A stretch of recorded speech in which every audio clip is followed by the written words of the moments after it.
joining us from Yola is Mr. Joseph Giandi, Disaster Response Coordinator, CRUDAN, a humanitarian response office in Yola and Maiduguri. Thank you so much for joining us on News Across Nigeria. Thank you for having me. Now, what can you tell us of the current living conditions in the Northeast? How bad is this crisis? Is there a humanitarian crisis that needs to be attended to? Thank you so much for giving me this opportunity. Actually, the humanitarian situation in the Northeast has been so bad. The HRP 2018, that's Humanitarian Response Plan, have captured that not fewer than 3.9 million people are in need of assistance at the moment. And out of that, we have a total of about 7.7 that are in major need of food aid in Borno, Adamawa, and Yobe, which shows a great need for support. And also the security situation, most especially in terms of people, like we have celebrated the World Humanitarian Day, it has been so clear that attacks on civilians and even aid workers has been so pathetic that these people that have sacrificed their lives to support the need of those people have been constantly attacked, and that has been also a source of concern in the area of humanitarian.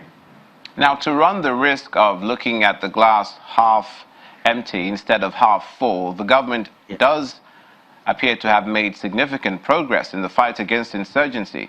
Do you see these humanitarian challenges as possibly not helping in the total resolution of the conflict? No, I think on the contrary, actually, the support is doing great because numbers of people are testing to get that. And just like you have mentioned, I will acknowledge the effort of the government, most especially in terms of security. There are a lot of new areas that are now becoming accessible for humanitarian intervention. It's just that the needs are huge. With those accessibility, it opens up now more risks or vulnerability because those people were trapped earlier on, they couldn't get assistance, now they need to get it. So the support given by humanitarians generally, as the response plan is aiming at getting about, for 2018 alone, is aiming at getting over 1.something billion naira of dollars to support this area. So you can see the huge need and the gap in terms of funding and other things. In your former response, but one that you just mentioned, you talked about food aid being a dire need. What can you tell us about reports of illegal diversion of food and relief materials supposed to go to internally displaced people, going instead to people who have nothing to do with the matter by some non-governmental agencies? And what do you think the government needs to do to make food available? Yeah, thank you. I think in every advantage or in every good side, there you must sometimes have some bad eggs that spoil the whole good effort of a great number of humanitarians. There could be such, and I think there's the government is trying to put things straight also in terms of coordination, which we can never run away from. Coordination is key, is vital, and government is trying to provide leadership in that direction so that every agency that is intervening in a particular state is being profiled by SEMA and also in conjunction with NEMA, so that to check out those fraudulent efforts that could be associated with some NGOs that might have such, some of those fraudulent focus or the decision in terms of diversion.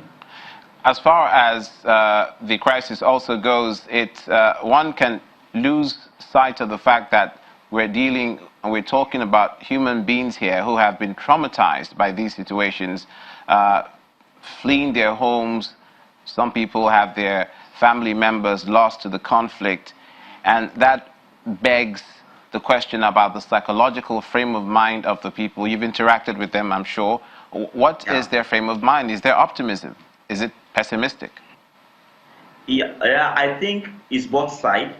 Actually, with the interaction, there are great need for psychosocial support in terms of protection generally, and there are enormous need to bring these people to also to have. For sometimes if you interact with them, you feel their pain, the way what they are going through, and like you have mentioned, there are some that are so optimistic. They feel they can still come back to their feet. In so many communities now, they are also having their life back bit by bit. But some felt they are losing hope, which the protection sector is doing great work in terms of having these people back to their normal state of mind, to refocus and to see that they will see the light at the end of the tunnel.